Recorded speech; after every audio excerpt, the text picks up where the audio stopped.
Welcome to 100 Yards of Football. This evening, we have our college football preview. It's the University of Alabama, so they can be traveling to Fayetteville, Arkansas to take on the Arkansas Razorbacks. If you like the video today, please come in and share it. I'm your host, Vincent Turner. And joining me to talk about the University of Alabama, he's the best high school football coach in the state of Georgia, and he's Alabama's #1 fan. He knows about the line of scrimmage from a defensive standpoint and offensive standpoint. He has a player that's playing right now for the University of Alabama. I'm not going to mention his name because I'm sure in the next 10 seconds, he's going to tell you everything you need to know about Alabama. And most of all, Alabama's playing the University of Arkansas, a school that I graduated from.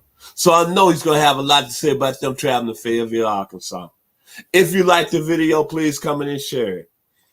Mr. Kevin, and he always tell me he goes by the name of Mr. Bull Jones. So before we get started, and I know you're excited, I watched the game Saturday night. And I tell you, I gained a lot of respect for three people. Number one, Coach Saban, for not running up the score. I thought that was very class.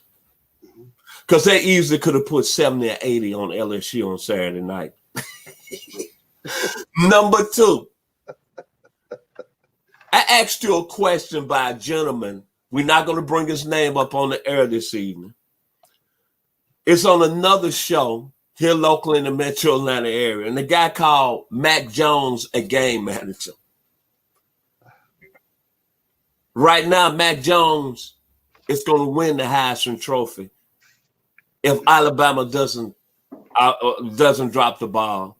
What I saw on Saturday night was vintage greatness. And this guy is special.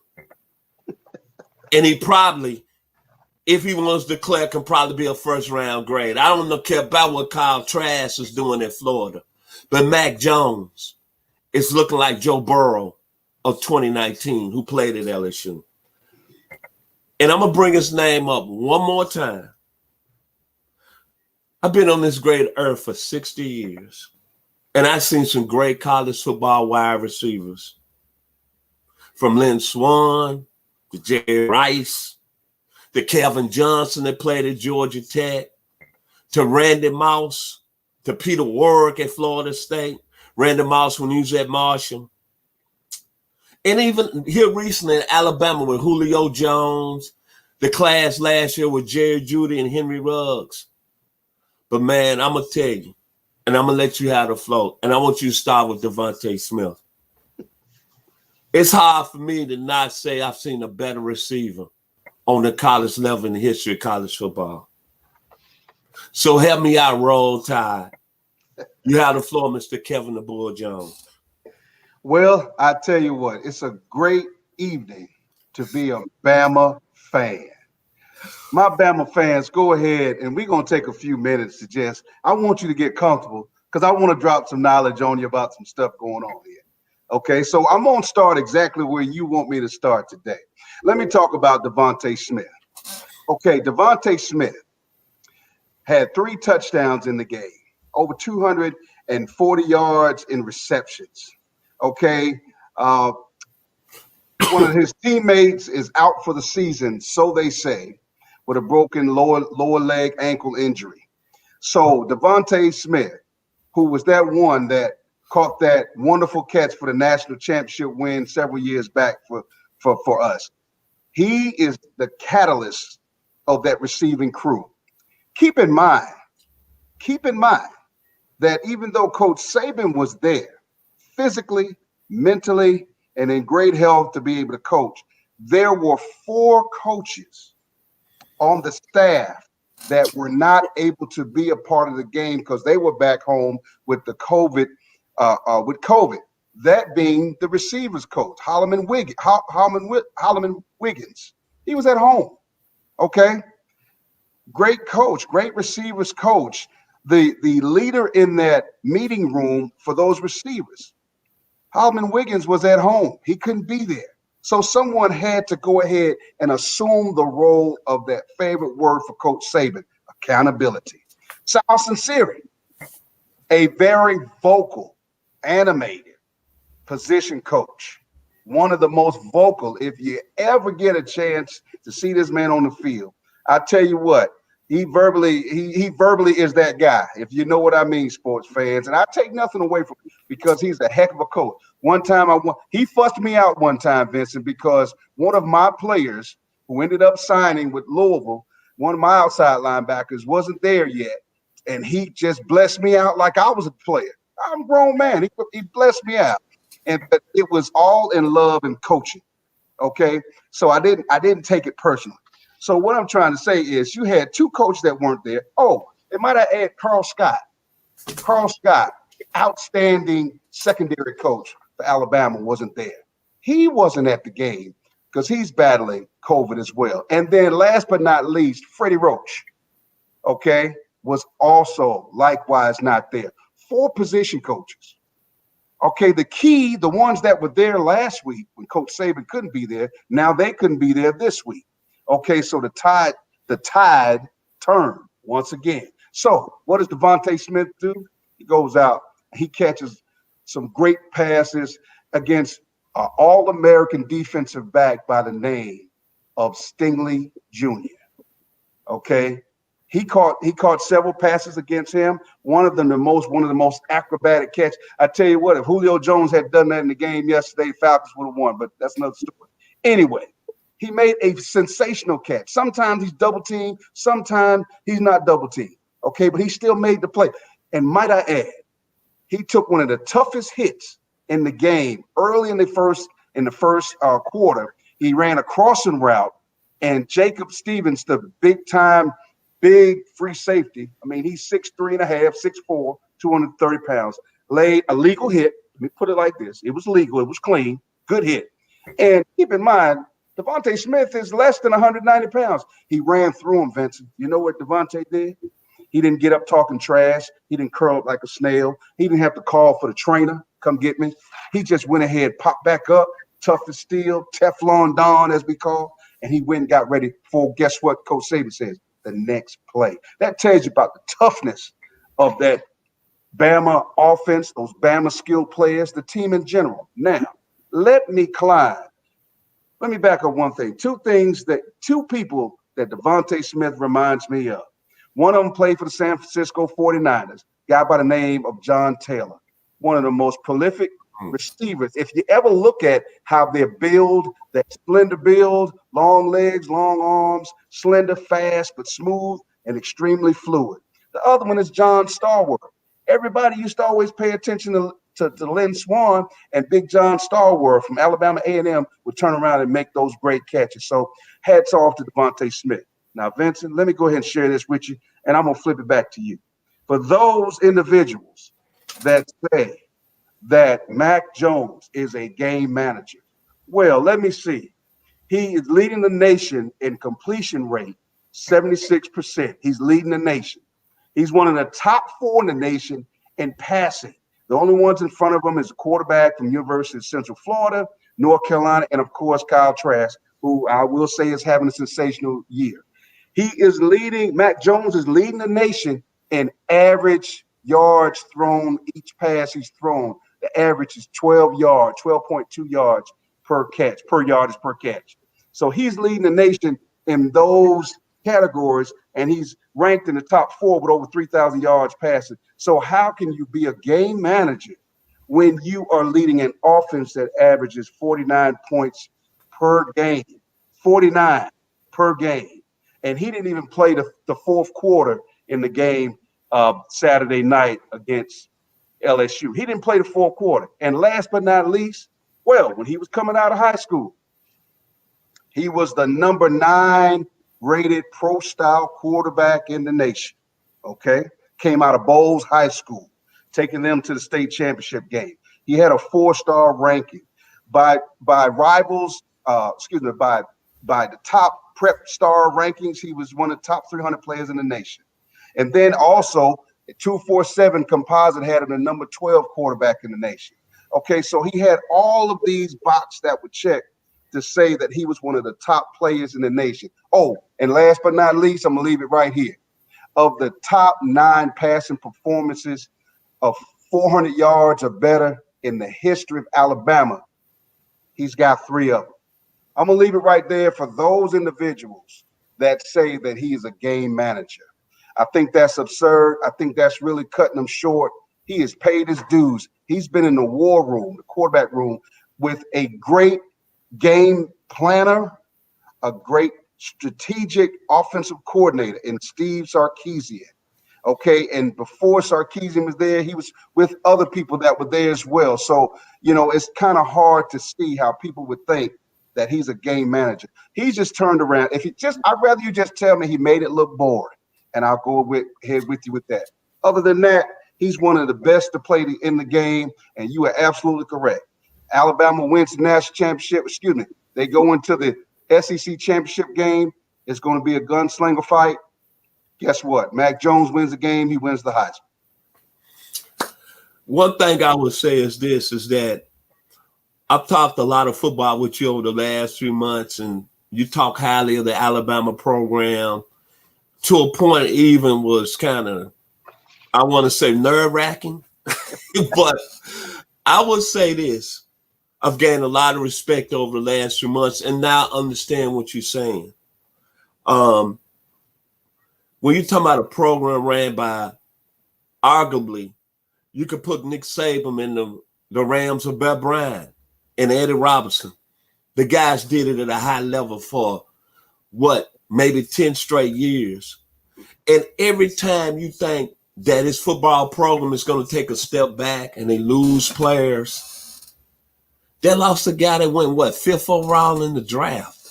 Right. Who we say, a lot of people saying, might have been the most accurate quarterback that ever played on a college level. Right. And they come back with a guy who waited his time. Mm-hmm. I don't see no difference.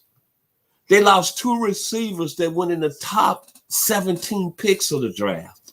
Right. I don't see no difference. Even losing Jaden Waddle. Right. Then I'm looking at the running game. Josh Jacobs is doing his thing with the Las Vegas Raiders. Correct. Derrick Henry is doing his thing with the Tennessee Titans. But when I look at Najee Harris, I look at him like he the second coming. Now, I'm not saying he was fast as this guy, but Najee Harris can do a lot of things, man. Catch the ball out of the backfield, block real well. But he's starting to give me some memories of that young man out of Sealy, Texas. There was about 6'3", 220 that played for the Los Angeles Rams back at the time. Went to SMU by the name of Eric Dickerson. Right. The strides.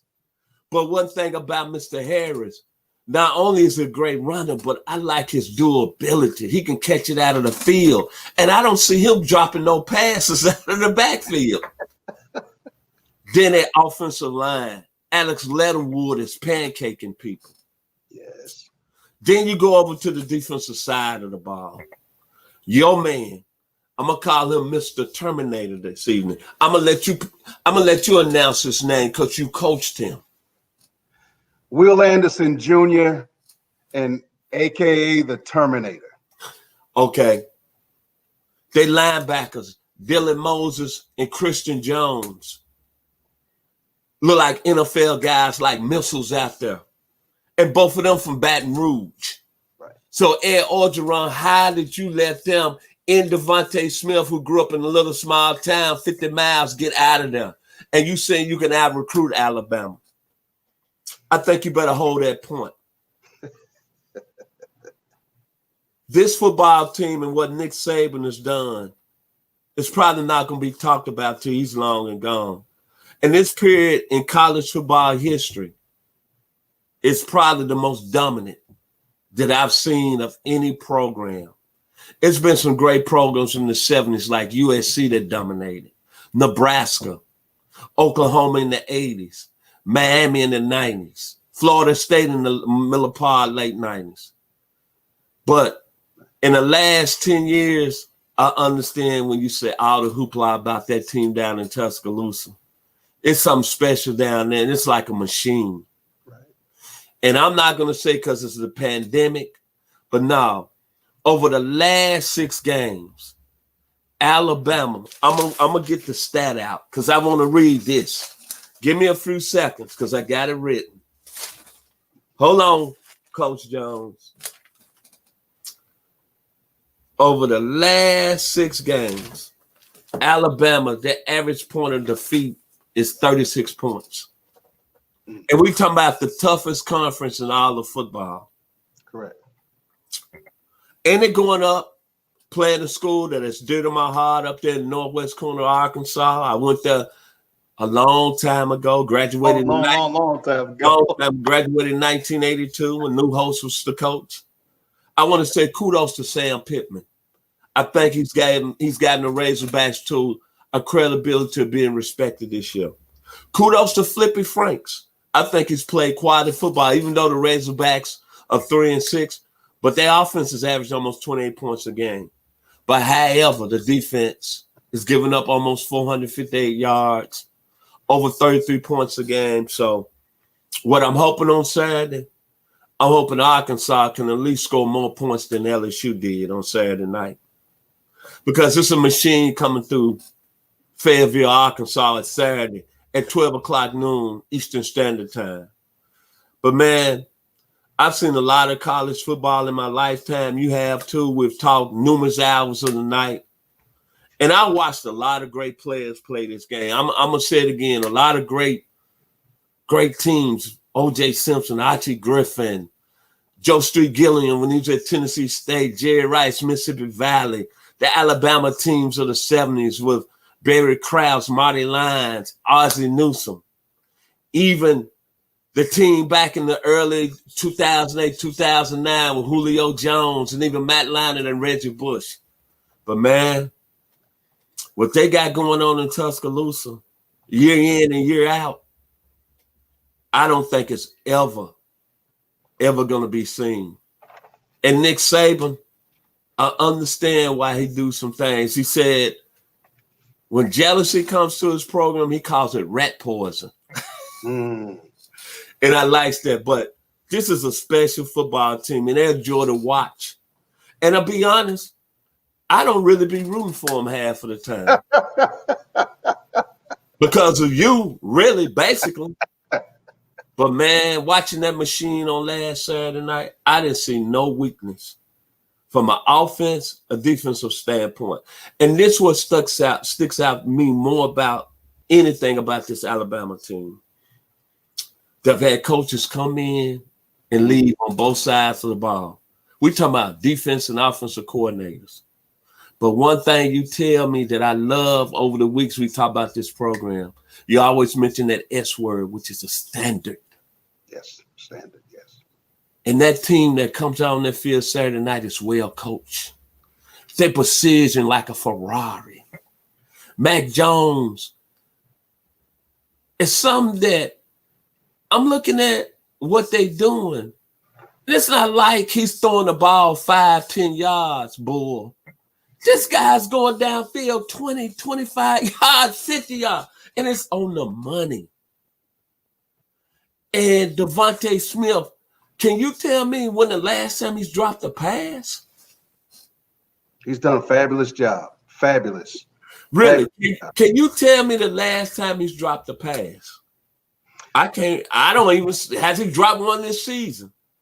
I tell you what, a big hit from Jacoby Stevens, he still had the ball. Isn't that something? Mac Jones went 8 for 8 in the first quarter. He did not have an incomplete pass. And one of those passes hit our guy, my guy, Devontae Smith, still was right there with the ball. And when you talk about greatness, we have to talk about greatness here at 100 Yards Football. And the University of Alabama now is that team and that program that is greatness. And this season, it's going to be very hard for me to see a team that can beat them. I just don't see it. And going up to Arkansas next week, all I can say is this.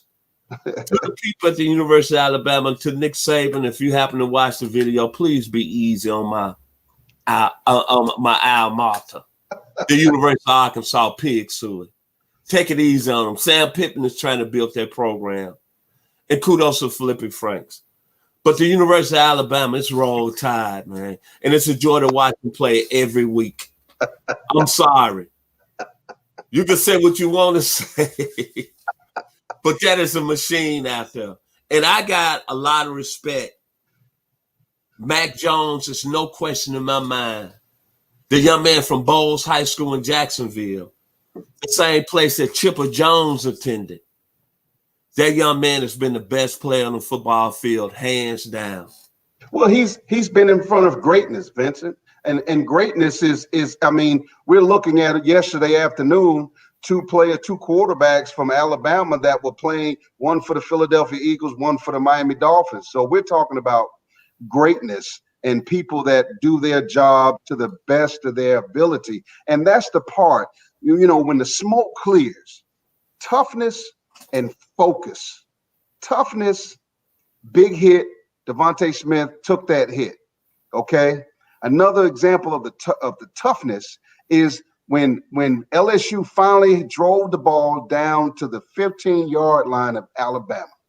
Okay, and it was 1 yard that they needed to get for a first down to get inside the 15.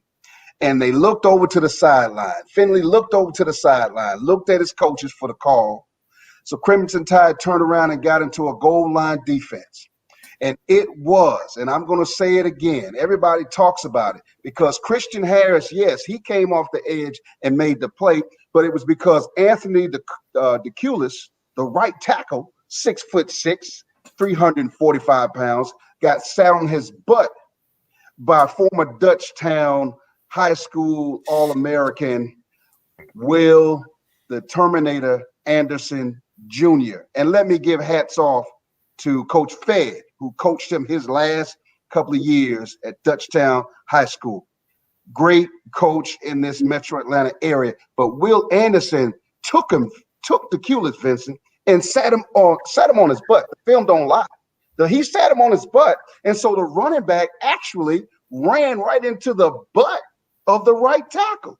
So you're talking about Will Anderson at 255, 260 pounds, putting an offensive lineman that outweighs him by at least 60 pounds on his fanny, his behind. That is toughness. And from there, we scored again. So you're 14-0, 21-0. They finally scored on us on a busted play because they did a great job of scouting how Bama likes to bring pressure off the edge with the corner to the short side of the field. Okay, we call that a boundary corner, and they like to bring that off the edge blitz.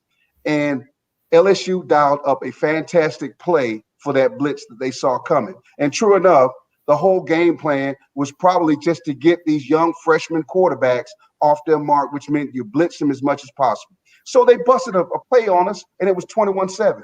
What did we turn right around and do? Focus. We turned right around and threw a 70-yard touchdown pass to you-know-who, Devontae Smith, to bring it back to 28-7. When they turned around and scored again on us, this time, Daniel Wright, who unfortunately got called for targeting, had to come out of the game, and he's suspended for the first half of the game coming up this weekend. So now we had to put another person in the game in his place, and we were aligned wrong, and he was and the person that took his place was on the wrong side of the formation to be exactly where he's supposed to be to help defend the strength. And what did LSU? They had dialed up another great play, 45-yard run by Emory, Mr. Henry. And next thing you know, what did we do? We came right back. Another touchdown pass, another big run. Focus is everything. A defense led by Christian Harris, leading the team with over 64 tackles. But the great part about it, Christian Allen is leading in tackles for loss. Will the Terminator Anderson is second on the team with 6 tackles for loss. And remember that stat I kept talking about sacks and didn't have any sacks? I said that, sports fans, for about 5 games. All of a sudden now we got right at 20 sacks on the season, led by, once again, we got Christian Barmore, who's up there, as well as Christian Allen. Allen leading with the sacks. Barmore is right there. And Barnmore had to get off and have a great game to solidify that defensive line along with the Mathis and DJ Dale. And now you see that seasoning coming in. That seasoning, and that's all we needed. We needed just to be seasoned, and the machine is rolling and nothing is stopping it. Here's the thing about it. When you talk about Coach Saban, you talk about defense. But at this time, we are averaging 49 points a game and giving up only 18. And however, 22 straight games is the national record in NCAA of 35 points or more. That is the genius of Coach Saban. And I love what he does because he gets in the mind of 5- and 4-star kids and tell them, you have to be accountable. You have to be great every play. And we want to destroy and conquer the opponent. No offense to Coach Pittman. I loved him when he was at Georgia as O-line coach. Great guy.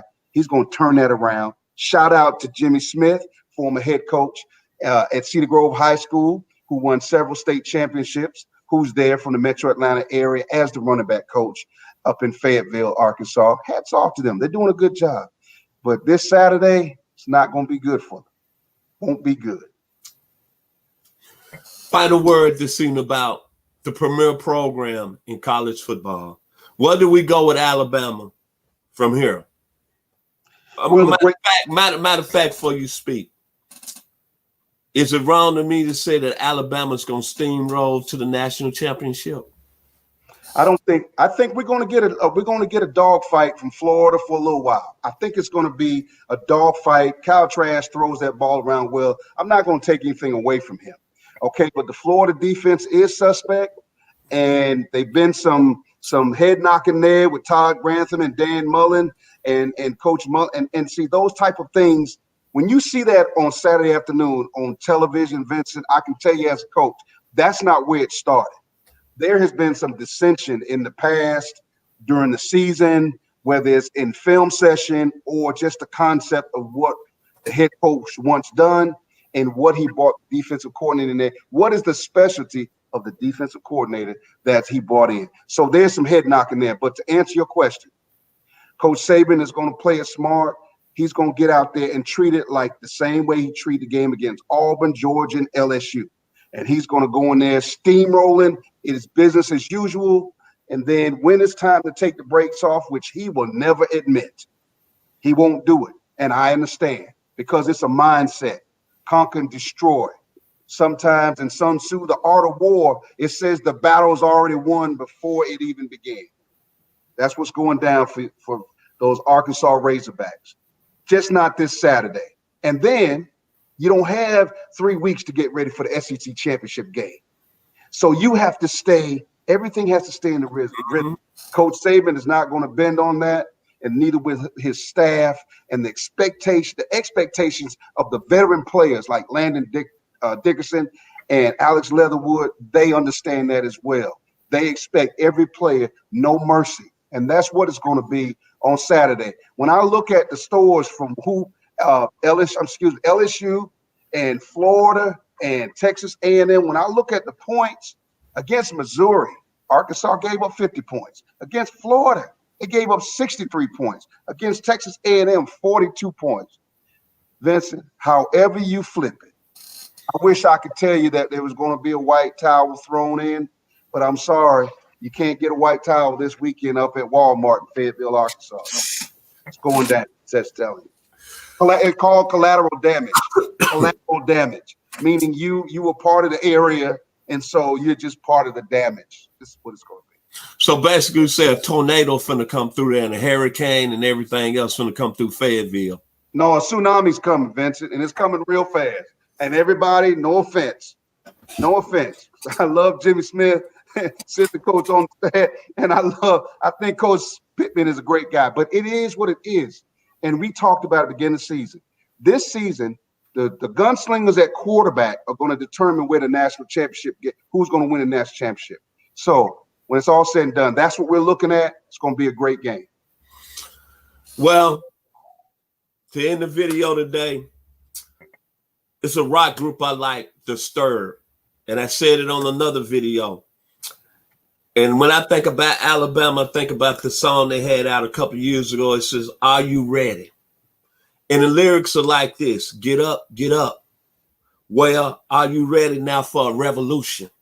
The revolution is going down there in Tuscaloosa, Alabama.